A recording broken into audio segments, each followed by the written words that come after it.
नमस्कार मंडळी, मी कौशल्या. आज आपण बनवणार आहोत आळूची वडी, ते पण वाफवलेली. फक्त काहीच तेल नाही लागणार, कमी तेलामध्ये फक्त आपण आळूची वडी करणार आहोत. जे तेलकट न खाणार आहे त्यांच्यासाठी ही अशी वडी मी बनवलेली आहे. इथे मी घेतले बेसन पीठ, एक पावशर बेसन पीठ घेतलंय. एक 10-12 पाने घेतलेले आहेत, 15 पानं घेतलेले आहेत. अद्रक, लसूण, हिरवी मिरची, जिरं, ओवा, मीठ टाकलं, वाटून घेतलं ते. आणि तीळ भरपूर टाकायचे. हळद थोडीशी,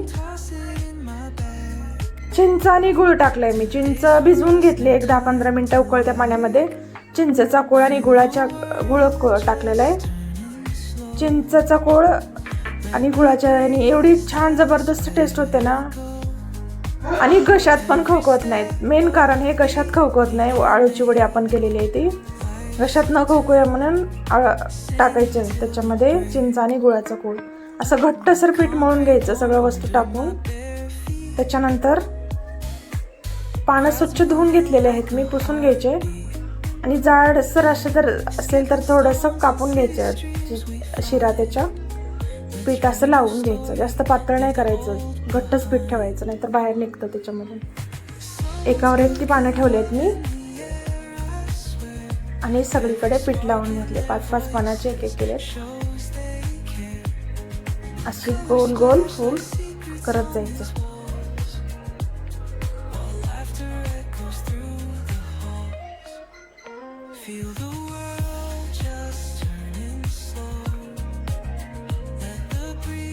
जर चिंच नाही टाकायचे तर लिंबू पण टाकू शकता. लिंबाने पण छान चव येते आणि घशात पण खवखवत नाही. झाले आपले असे मस्त वड्या सगळ्या तयार झाल्या. मी 15 पाण्याचे 3 केल्यात वड्या मी. त्याच्यानंतर मी याच्यामध्ये खाली पाणी ठेवले, कुकरमध्ये भांडं ठेवलं, त्याला तेल लावून घेतलं आणि त्याच्यावरती वड्या वाफवायला एक 15 ते 20 मिनिटं आपण छान वाफवून घ्यायच्या वड्या. का तर फक्त तळायच्या नाहीत ना, त्याच्यामुळे छान वाफवून घ्यायच्या, कच्चं नाही राहिला पाहिजे. अशा मी मीडियम गॅसवरती एक 15 ते 20 मिनिटं वाफवून घेतलेल्या आहेत. झाल्या आपल्या मस्त अशा वाफवून तयार. थंड झाले की आपण त्याला फोडणी देऊयात.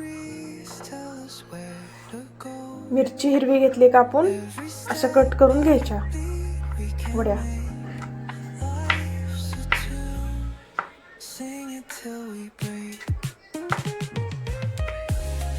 कढईमध्ये 1 चमचाभर तेल घ्यायचं. तेल जास्त लागत नाही. जे तेलकट नाही खाणार त्यांच्यासाठी ही रेसिपी अगदी मस्तच आहे. मोहरी टाकली, जिरं टाकलं, हिंग थोडासा टाकायचा, हिरव्या मिरच्या 4-5, थोडंसं कढीपत्ता, तीळ भरपूर असे, आणि थोडंसं लाल तिखट हलवून घ्यायचं. बारीकच गॅस ठेवायचा. फोडणी करपली नाही पाहिजे. बारीक गॅसवरतीच फोडणी द्यायची. मग वड्या टाकून घेऊयात. वरून असं थोडंसं लिंबू आणि कोथिंबीर टाकूयात. झाल्या आपल्या मस्त वडी तयार. ज्यांना तेलकट नाही खाणार त्यांच्यासाठी ही रेसिपी खूपच आवडेल सगळ्यांना. नक्की करून बघा. व्हिडिओ आवडल्यास लाईक करा, शेअर करा, सबस्क्राईब करा. पुन्हा भेटूयात अशाच नवीन व्हिडिओमध्ये. तोपर्यंत गुड बाय.